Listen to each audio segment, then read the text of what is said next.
Hello, I'm honored to have been selected to be a part of this symposium.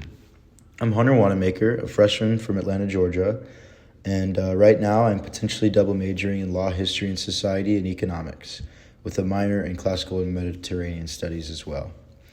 My piece, The Undying Wily Man, was written for my term paper for my first year writing seminar, Russia Between East and West.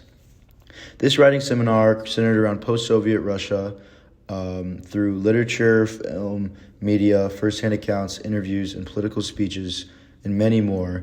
The course explored and contextualized contemporary Russia and its tumultuous history.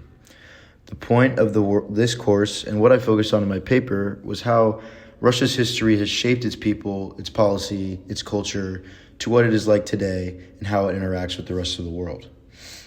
The assignment of my term paper was to isolate a specific aspect of the war in Ukraine that has been ongoing and craft an argument backed by an in-depth analysis of primary and secondary sources from the course materials mentioned, lectures, and outside research as well. I appreciated how topical our final assignment was, as it made it far more compelling to write about. The Russo-Ukrainian War began in 2014 with Russia's annexation of Crimea. Ensuing separatist groups, backed in the eastern Ukrainian region known as the Donbas by Russian financial and personnel support, declared independence from Ukraine in support of joining a new Russia, all in 2014. This regional conflict did die down for some time, but ramped up intensely following Putin's call for invasion in February 2022.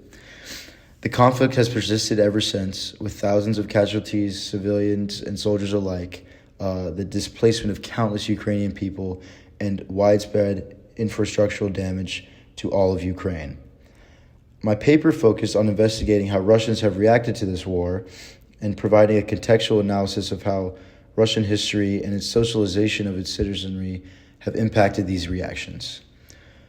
I came to the conclusion that most of the Russian populace and their reactions in response to the war express a conflict between their self-interest and their simultaneous resolute faith in Vladimir Putin.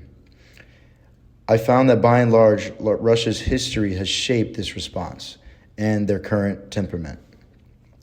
The construction of the piece necessitated the use of a wide range of sources, from statistics from Russian analytical institutes to short stories from the post-Stalin era to rural Russian anecdotes and poems, anecdotes from 90s era sociologists, and even an interview with a correspondent and journalist that was in Ukraine at the time of the invasion in 2022.